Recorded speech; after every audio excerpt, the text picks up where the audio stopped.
Assalamu алейкум, урматтуу кадырлуу көрөрмандар. Мына ушинтип атайын алыстан атартып, жол карытып дегенде Веспей компаниясынын мүдүрү Кубаныч мырзага келип калдык. Бул жакта чай үстүндө сырдашуу берүүсү башталды. Ошондуктан бизден алыстабаңыздар. Биз болсо келип мына Кубаныч мырзанын иш бөлмөсүндө. Ассаламу алейкум. Сиз атайын алыстан атартып келип калдык сиз жака. Сиз элибизге чоң кызмат кылып аткан экенсиздер. Ошондуктан сиздерден чай үстүндө отуруп кеңири маек ала алдык. Мына кайын туугандар, кайрадан чай үстүндө сырдашуу берүүбүз ушинтип старт алды. Бүгүнкү берүүбүздүн каарманы Кубан Чороев мырза, экономист, финансист, экономика илимдеринин докторанты, ошондой эле Кыргызстан тарыхчылар ассоциациясынын мүчөсү, Кыргыз Республикасынын эмгек жана социалдык өнүгүү министринин коомдук башталгыч кеңешчиси, ошондой эле азыркы таптагы Веспей элет коммерциялык эмес кооперативдин башкармалыгынын мүчөсү, Байыркы көчмөн цивилизациясы коомдук фондунун төрагасы. Саламатсызбы? Дагы бир жолу. Эми агай, сиздин ушундай иш бөлмөңүзгө келип калдык. Атайын сиз жөнүндө алыстан жакшы кабарыбыз бар. Анткени биздин угушубуз боюнча. Азыр мен биринчи мындай кылайынчы. Мен суроонун алдында мен биринчи чай куюп алайын. Бул чай үстүндө сырдашуу болгондон кийин мырзалар куйган чай дагы ошондой эле мырзалар жасаган тамак аш дагы даамдуу болот деп коет го айкеси. Анан сиз тамак жасаганга, чай куйганга кандайсыз? Шыгыңыз барбы, жокпу? Мисалы үчүн мырзалардын көбү жумуртка куурганды билем, калганын келинчегим же апам жасап берет дейт да. Анан сиз жумуртка куурасызбы же башка тамактарды да жасай аласызбы? Эми ошо жумуртка куургандан башка ушул эки тамакты жасаганды өздөштүргөн жайым бар. Биринчиси бул плов басканды, анан экинчиси болсо ушу өзгөчө бир куурдак жасаганды да. Анан кээде ушу көңүл келгенде ыгы келсе жасап калабыз.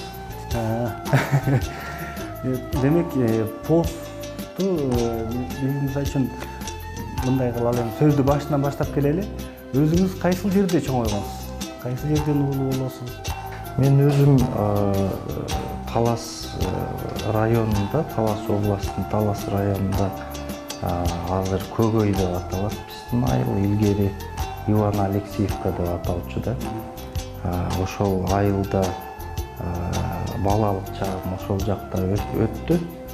Ошол Кеңкол деген атактуу Манас атабыздын жайлоосу, ошо биздин жайлоо болчу. Ошол жерде дагы балалык чак көп өттү да. Андан кийин өзүмдүн ушул атам МВДнын кызматкери болгондуктан алар улам которулуп жүрөт эмеспи.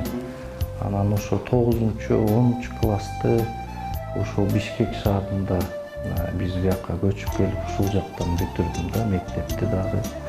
Анан жогорку окуу жайында бияктан бүтүрүп, анан ушул акыркы 20 жылдан ашуун өмүрүмдү ушу Бишкек шаарында өттүм. Жакшы. Кубан мырза, мисалы үчүн Таласка барганда мен чындыгында ал жака да мейман болуп, ал жактын да каармандарын чыгап жүрөбүз да. Анан ал жактан мисалы үчүн гүл чатай, анан куурдак жасашчы да. А сиз пловду каяктан үйрөнгөнсүз? Пловду мен өзүм бул Ошто Кара суунун күйөө баласы болом да. Анан ошондуктан ал жакка да пловду үйрөнбөсөк болбойт. Күйөө балдар негизи ар бир нерсени үйрөнгөнгө милдеттүү болот да, чындыгында. Келиңиз, эми бул жумуш жагына өтүп алалы. Веспей бул элет деп чыгарып турсуздар. Бул компания мисалы үчүн ачылганына туура 1 жыл убакыт болгон экен. Ошол 1 жыл убакыттын ичинде биздин угушубуз боюнча азыркы үй жокторго үй алып берип атасыздар. Же болбосо мисалы үчүн жаш үйлөнгөн жубайлар, же болбосо мисалы үчүн көптөн бери үй ала албай аттыгы деп сиздерге кайрылгандын баардыгына тең үй алып берип атыптырсыздар да. Ошонун арасында мисалы үчүн 1 жылдын ичинде 50-гө жакын үй сатып берди дейт. Бул чынбы? Туура, биз Кыргызстанда ушу мамлекеттик каттоодон өтүп, официалдуу Кыргызстандын мыйзамы негизинде иштеп атканыбызга 1 жыл болду да 18 апрелде. Биз мына кече күнү ошол 1 жылдык юбилейибизди өткөрдүк. Анан ошол 1 жылда эмне кылдык деген баягы суроога көз чаптырсак, өтө эле чоң жумуш кылыптыр да. Анткени себеби ушул БСТ элет кооперативи ушул жылда биздин кооперативге мүчө болуп киргендердин саны 400гө жетти. Жана биз алып берген батирлердин саны 50гө жетти да.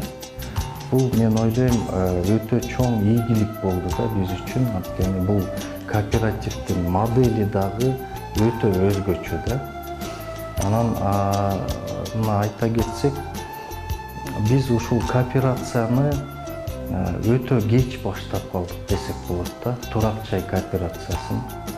Анткени себеби мисалы мен Германиянын ушул турак жай кооперациясынын багы үлгүсүн өтө терең изилдеп чыктым да.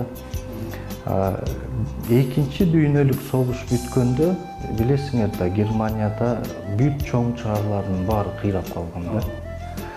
Мына ошондо Германияда элдин баардыгы биригип, кооперативге биригип, ошол кооперативдер кайрадан Германияны калыптандырышкан да, ушул кооперация жолу менен. Бүгүнкү күндө Германиянын үйлөрүнүн 80%-ын кооперативдер салган да. 80% үйдү.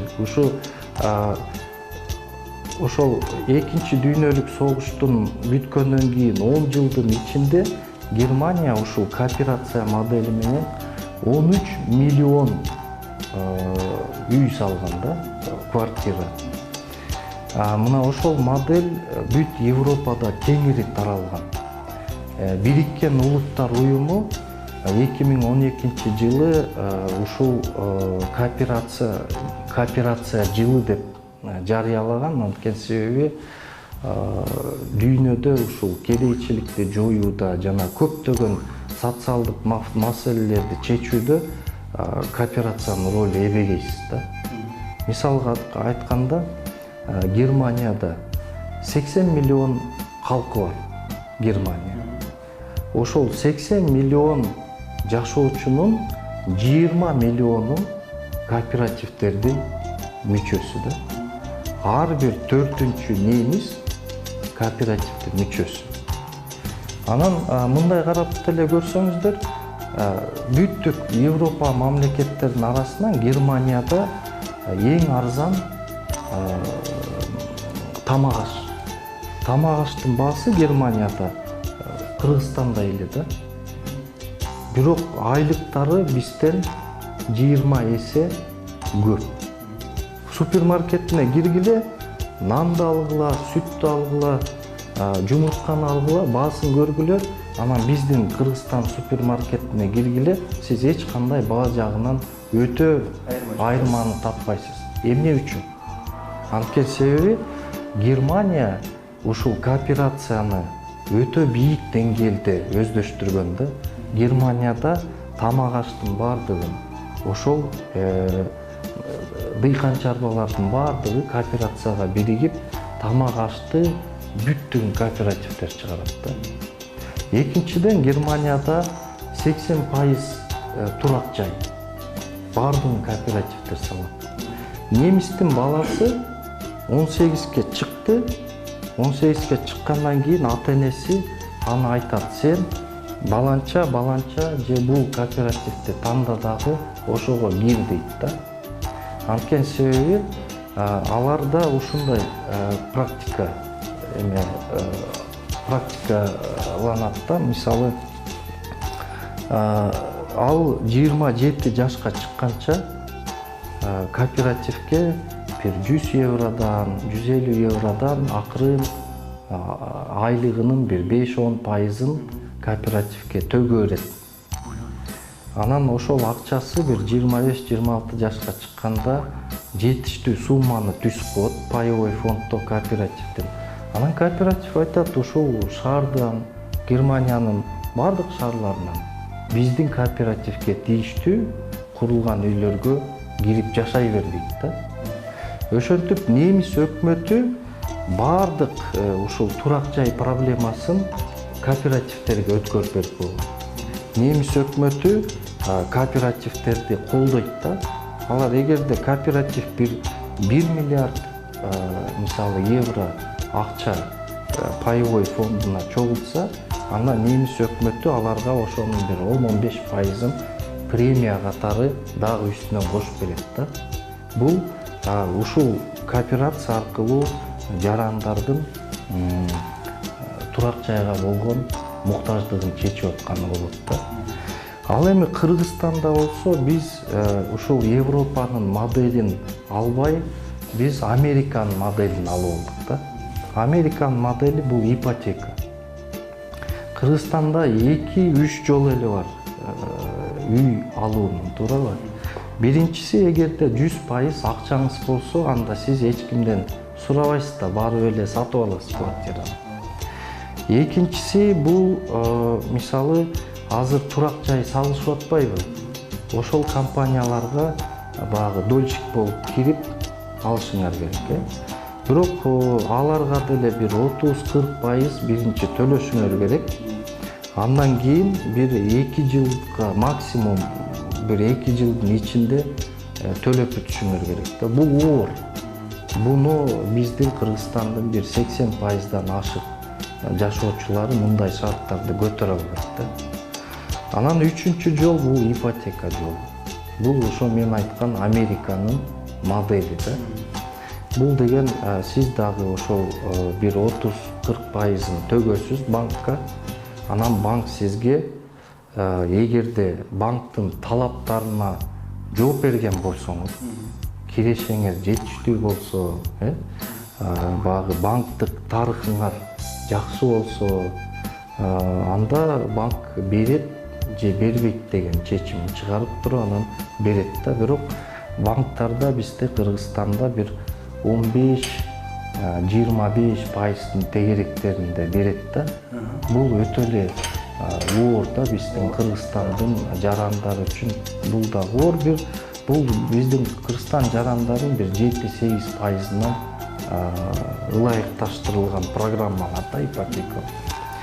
Эми болсо биз бул мына 2018-жылы БСВ Элет кооперативи Кыргызстанда ушу официалдуу мамлекеттик каттоодон өтүп, ушул кооперативдер жөнүндө мыйзам бар Кыргызстанда. Бул 2004-жылы кабыл алынган.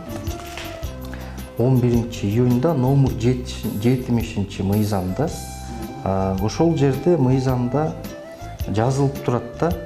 Бул мыйзамды бизге убагында Австриядан келген эксперттер жазып бериптир да, жардам бериптир. Анан өтө жакшы мыйзам.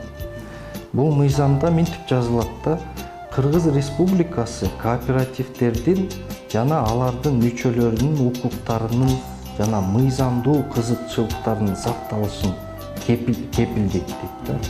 Демек, Германияда дагы өтө өзгөчө мамлекеттин кооперативдерге болгон мамилеси өзгөчө да, Австриядагы да өзгөчө. Мына ушундай биздин мыйзамга дагы кооперативдерге өтө өзгөчө статус берилген да. Кооперативдер ушул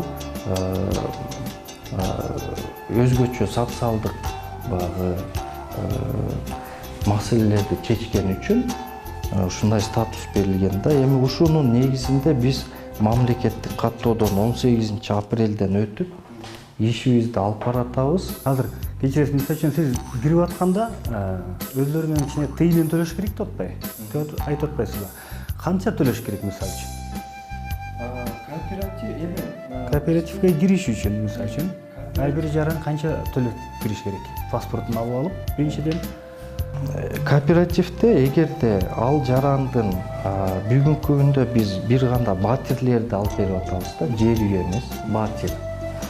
Кыргызстандын бардык ири шаарларынан, бул мисалы Бишкек, Ош, Жалал Абад, Каракол, Талас ушундай шаарлар. Ошол жерде батирлерди сатып алса болот да. Эгерде батирдин баасы 1,5 миллион сомго чейин болсо, анда кооперативге кирүү акысы 81 000 сомдун тегерегин түзөт да. Эгерде кооперативге кирип ала турган батирдин баасы 1,5 миллион сомдон 10 миллион сомго чейин болсо, биз 10 миллион сомго чейин батир алып бергенге ушул кооперативдин программасы шарт түзгөн да. Анда ал 161 000 сомдун тегерегинде акча төлөйт да.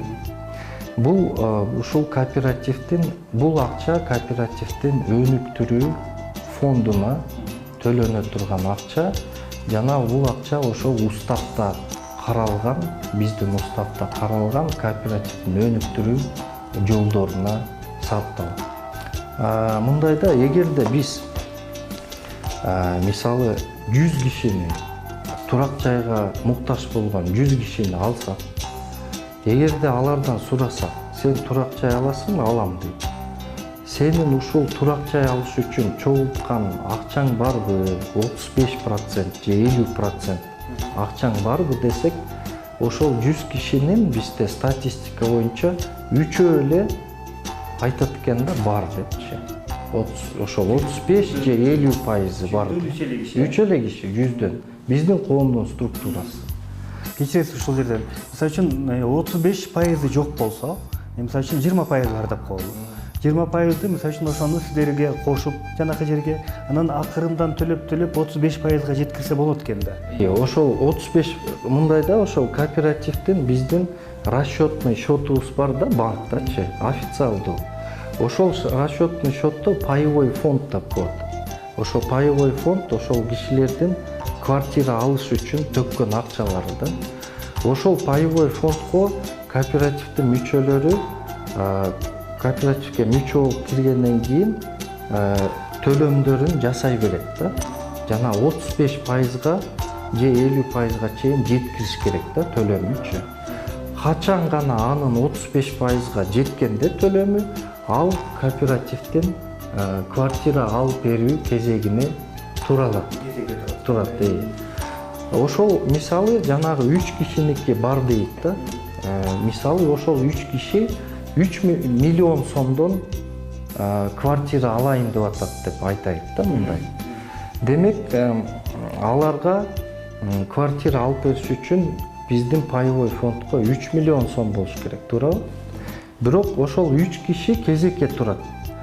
Калган 97 киши мисалы биздин топтоо программабызга кирди да, жана накопительный. Демек, ошол 3 киши 35%дан миллион сомдун 35% бул 350 000 сом болот да, мисалы. 350 000 сомдон төгүп кезекке турса, демек биздин паевой фонддо пайлык эсепте 1 миллион 50 000 сом болуп калат, туурабы? Биз демек жана биринчи кишиге батир алып берүүгө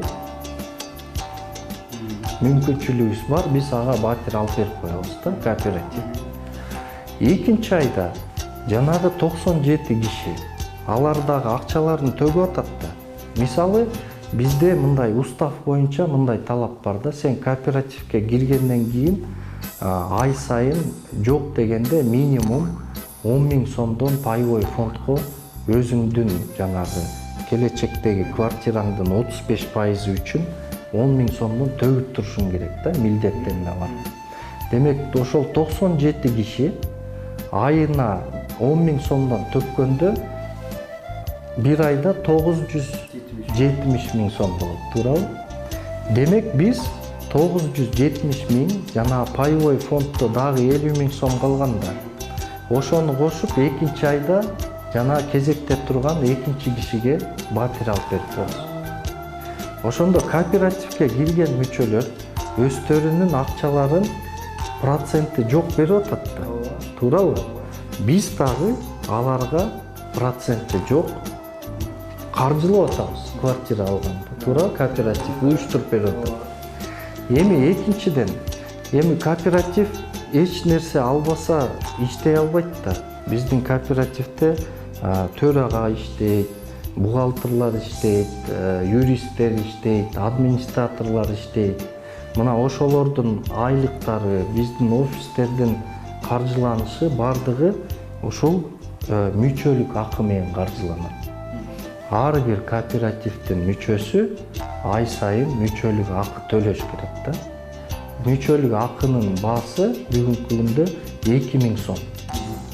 Ошол кооперативге мүчө болуп киргендер ошол 2000 сом мүчөлүк акыны төлөп турат.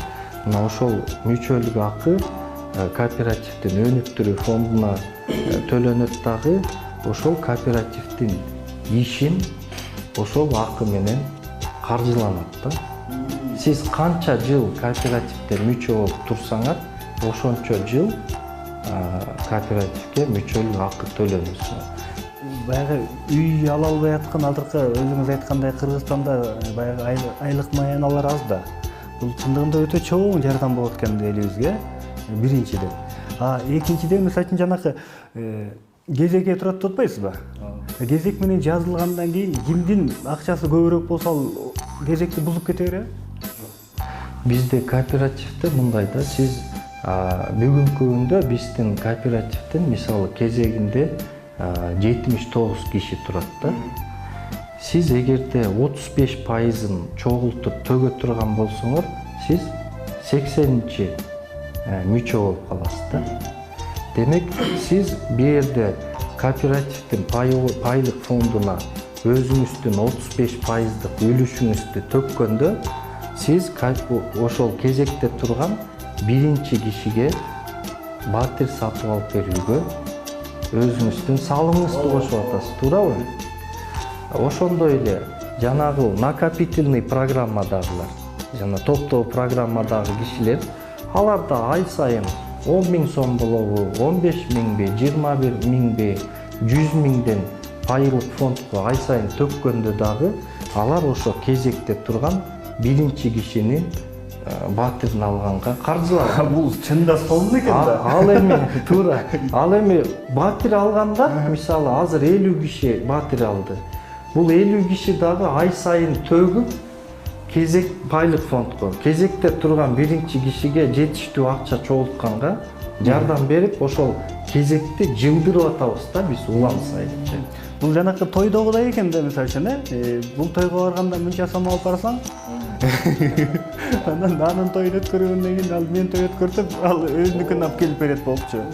Мындай экен да, бизде бир дагы коомдук ишмер киши бар, ошол киши өз изилдөөсүндө кооперативдин 14 түрүн, кыргыздардын багы көчмөн турмушундагы кооперативдин 14 түрүн санап берген да. Мисалы, Ашар бул кооперацияда, туурабы? Шерине бул кооперацияда, анан жанагы Раджа деп коет, андан кийин той деле бул кооперациянын бир түрү да. Мына ошол кооперация негизи кыргыздардын багы канына сиңген нерсе да. Анткени уруктар. Урук дагы бул кооперация. Уруунун үлүшү болгон да илгеричи биздин. Уруунун малы, туурабы? Ал ошол уруунун эли кандай чечсе, кайсы той ашка соёбуз десе, ал союла берген да. Ал бул менин атым же тигинин жылкысы деп айткан жок болгон да. Бул үлүш, ошол уруунун үлүшү депчи. Демек, бул нерсе биздин кыргыздарда кылымдар бою келип жаткан нерсе. Бир гана жери, мисалы, ал нерселер мыйзамда жазылган эмес да, каралган эмес. Биздин кооперативдин иштөө тартиби ушул Кыргыз Республикасынын кооперативдер жөнүндө мыйзамында, анан биздин уставда каралган да. Демек, ошол мындай оюн сыяктуу, бирок баардык буну түшүнүш керек да, эмне үчүн депчи. Анан бизде мындай да баардыгы коркот да. Бизде Кыргызстанда чындыгында эле өтө көп ар кандай мындай жанагы хайп пирамидалар толуп кеткен да биздин эмедечи, рынокточу. Анан ошондуктан бизде элдер жанагы айганды үйлөп ичип калышкан да бардыгычы. Анан албетте бул дагы туура, бардыгын текшериш керек.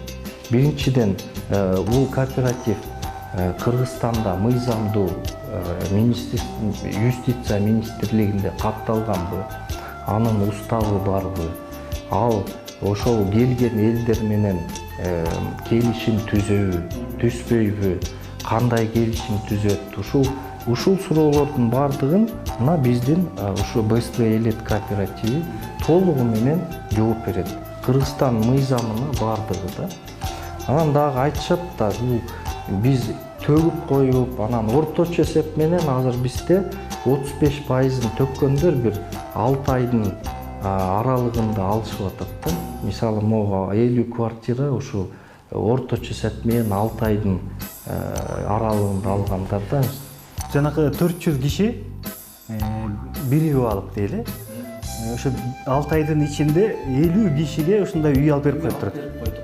Ошол 400 киши биригип алып бердик. Эми Кудай кааласа өтө жакшы процесс болуп атат, бизде жүрүп атат. Мисалы, биз жумасына өткөн жумада эле оформленияга 5 квартира эметтик да, жөнөттүк да. Ошол очередке келип калган, акчалары даяр. Эми ошол квартираны бизде кооперативдин мүчөлөрү өздөрү тандайт. Тандоо укугу биздин уставда боюнча ошол кооперативдин мүчөлөрүнө берилген да. Жакшы экен. Азыр кечиресиз. Мисалы үчүн баягы кээ бирөө мисалы үчүн мындай болуп калат да, ар кандай да жашоодо үйлөлдү боло берет да. Мисалы үчүн чоңураак, кымбатыраак батирди тандап алды дейли. Азыркы салынып аткан заманбап үлгүдөгүчү. Ошолорду алып алып, анан акчасы баягы азыраак болуп жетишпей бараткан маалда, мисалы үчүн ошону мен ала албай атам, буга жашай албай төлөгөнгө күчүм жетпей баратат десе, муну кандай кыласыздар? Ал маселе мындай чечилген да кооперативде. Кооперативдер жөнүндө мыйзамдын да негизинде, биздин уставдын да негизинде бизде кооператив мындай социалдык нукта иш алып барат да. Бизде эки эле жол бар. Кооператив жөнүндө мыйзам сиздин пайлык үлүшүңөр мыйзам менен корголгон да. Сиз пайлык үлүштү кооперативден чыгам десеңиз, сиз бардык төккөн пайлык төлөмдөрүңөрдү кайра толугу менен алып кетсеңиз болот да. Ошондо мисалы үчүн сиз мисалы бизде мындай жол бар. Төлөй албай калса, бизде устав боюнча 3 айдан 3 жолу 10 жылдын ичинде 3 айдан 3 жолу 9 ай каникул берилет да. Бул сиздин мыйзамдуу укугуңуз каникулга. Эгерде ал каникулду дагы алып, анда дагы төлөй албай кыйналып атсаңыз, анда кооператив сизге арзаныраак, мунун ордуна арзаныраак квартира алууга сунуш берет. Анда сиздин төлөмдөрүңүз жеңилирээк болуп калат да, туурабы? Ошентип сиз ситуациядан чыгып кетсеңиз болот да.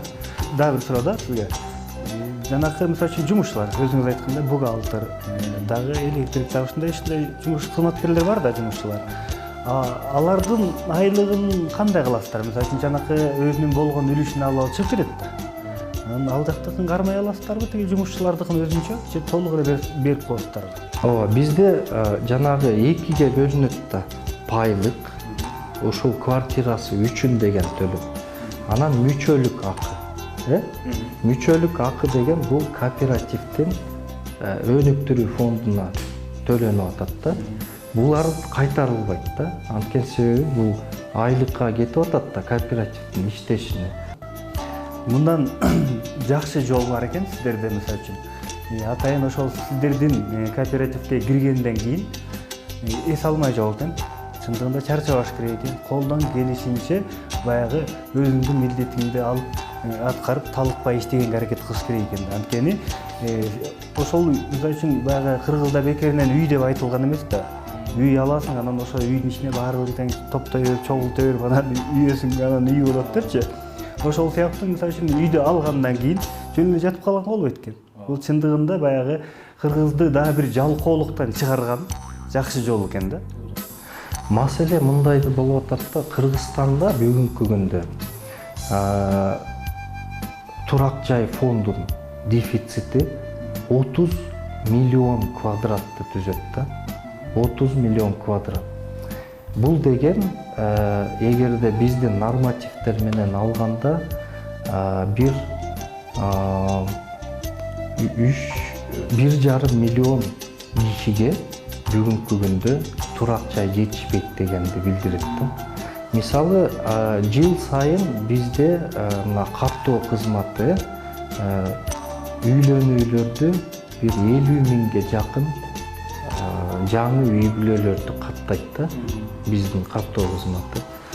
Мына ошолор, эгерде ошолорго эле биз баягы минималдык норма менен ар бир үй бүлө 26 квадраттык бир комната батирде муктаж болсо, бир жылда биздин ошол жаңы үй бүлөлөр эле 1 миллион 300 миң квадрат жаңы турак жайга муктаж экен да. А бирок Кыргызстанда мынчалык деңгээлде эксплуатацияга турак жай берилген жок да. Анан бул жерде бир дагы чоң эме маселе турат, социалдык маселе, миграция маселеси. Бизде айтабыз, Россия Федерациясында эле бир 600 миңге жакын эмгек мигранттары бар. Биз айтабыз, Казакстанда эле бир 70 миңге жакын эмгек мигранттары бар. Жалпысынан бир миллион экономикалык жактан активдүү багыт иштей турган жарандар бизде сыртта иштеп жүрөт да. Алардын 99% турак жайы жок, ошого муктаж. Ошол турак жайымды куруп алсам, же турак жай сатып алсам деген ниетте иштеп жүрүшөт да.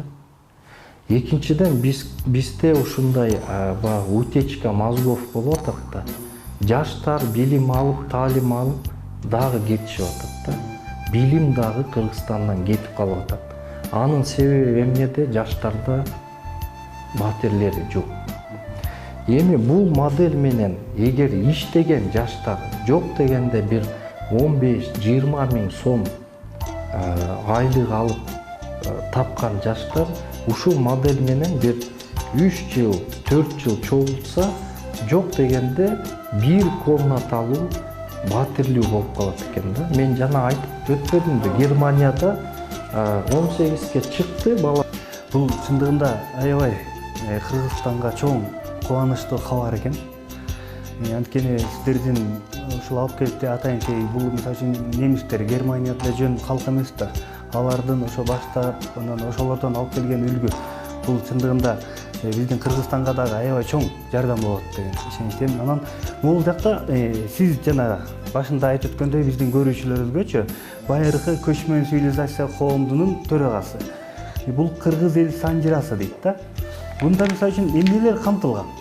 Кыргыз элинин кандай санжыралары, кайсы кылымдан беркилер мисалы үчүн? Рахмат, мен ушул байыркы көчмөн цивилизациясы коомдук фондунун төрагасы катары ушул кыргыз элинин маданий, материалдык эмес мурастарынын сакталышына аракеттерди, колубуздан келгенче аракеттерди көрүп жүрөбүз. Анан ушул китеп былтыр ушул сентябрь айында жарык көрдү да Кыргызстанда. Өтө баалуу китеп. 18-жылы. Бул китептин мындайча негизги автору бул кыргыз эли. Ушул кыргыз элинин байыркы доорлордон бери сакталып келген 17-кылымдагы Кыргызия зар заман деген китеп сакталып калган экен да. Мына ошол китептин негизинде ушул кагазга, китепке түшүргөн киши бул Төлөк Төрөкан уулу аксакал кытайлык кыргыз. Ошо 1 жыл мурун көзү өтүп кетти бул кишинин. Анан бул китеп чындыгында эле ушу Манас эпосундай эле андан кийинки мындай фольклордук жактан караганда өтө терең кыргыздын тарыхын камтыган, баягы байыркы доорлордон камтып келген тарыхы калыптанган ушу китеп экен да. Баягы стилистикасы дагы баардыгы жанр жагынан өтө багуу булак деп айтсак болот. Ошондуктан биз ушуну ушул китепти Кыргызстандан чыгышына ушул спонсорлорду издеп, бир нече киши ишкерлер спонсор болуп ушул китепти чыгарганга жардам берди. Анан ушул китептин чыгышына ошо Дастан Исламов Сарыгулов, Темирбек Токтогазиев деген коомдук ишмерлер дагы ошолор. Муну бир эле киши жазып чыкты да, же биздин да санжырачылар кошумчалады ичине? Жок, бул жерде ошол мен жана айтып өткөндөй, кыргыздын байыркы сакталып келген жазма булактары ошол 17-кылымга таандык бир жазма булак бар экен. Ошол Кыргызия зар заман деген. Ошол китептин негизинде ушул Төлөк Төрөкан уулу жазды да. Ушул Төлөк Төрөкан уулуна ошол китеп колуна тарыхый себептерден улам колуна тийип калган. Анан ошонун негизинде кыргыз элине ушу жарык көргөздү. Мунун ичинде кадимки кыргыздын илгерки салты, үрп-адат баардыгы тең жазылганбы? Өтө чоң маалыматтар бар да.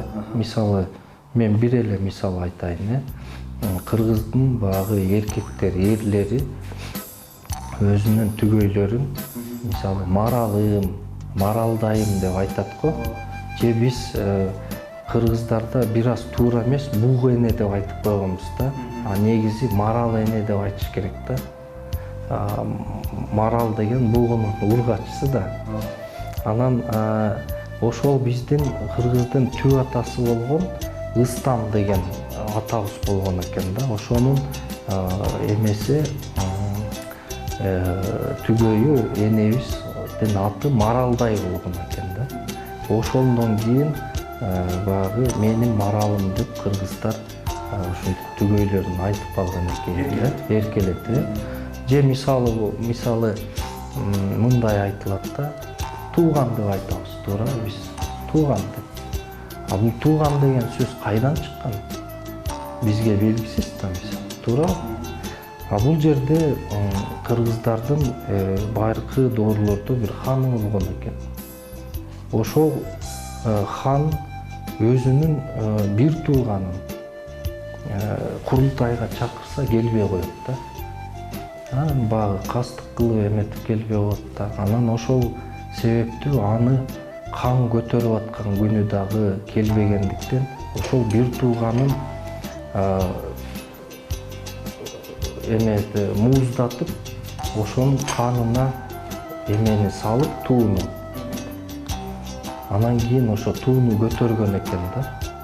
Анан ошол себептүү туу кан деп айтылган экен да. Ошол бул деген тетиги чоң баягы скифтердин эпохадагы эмелерин айтып атат да, окуялардычы. Ошондуктан тууган деген сөздөн чыкканы. Анан бул илгерки кыргыздардын хандардын ортосунда кандай ошол хан шайлоо кандай жүргөн, анан биздин бийлик системасы кандай болгон, баардыгы чагылдырылган да. Анан бул жерде Шырдакбек баатыр, Шырдак хан жөнүндө дагы окуялар кеңири чагылдырылган. Эми кыргыздын жаралышынан баштап айтор ушул 17-кылымга чейинки көп окуялар ушундай фольклордук эпикалык түрдө байма-бай берилген да. Анан ошолордун биздин кыргыздын тарыхына бүгүнкү күндө палеогенетика, генетика, популяционный генетика археологияга бардыгы түп келгендиги өтө бул китепте булактардын. Сизге чындыгында аябай ыраазычылык билдиребиз. Бул жагынан да мисалы үчүн Кубан мырза баягы элибизге чоң жардам көргөзүп алып келип аткан экенсиздер. Ушул дагы ишке ашсын. Элибиз жанакындай мисалы үчүн азыр 400 киши катталып турат дейсиздер. Ушул жылдын соңуна чейин мисалы үчүн жанакы бир жылдын ичинде 6 айдын ичинде 50дөй үй алып бердик деп атасыздар. Ушул жылдын соңуна чейин баягы 150-200 үй алып бергенге жетишиңиздер. Ушинтип элибизге жардам кыла бериңиздер, чарчабаңыздар. Урматтуу телекөрүүчүлөр, биз кайрадан ушундай эфирде чай үстүндө сырдашып, эфирде жолукканга чейин аман болуңуздар. Эгерде биз менен байланышабыз десеңиздер, биздин экрандын алдында телефон номерлери жазылып турат. Дагы көрүшкөнгө чейин сак саламатта болуңуздар.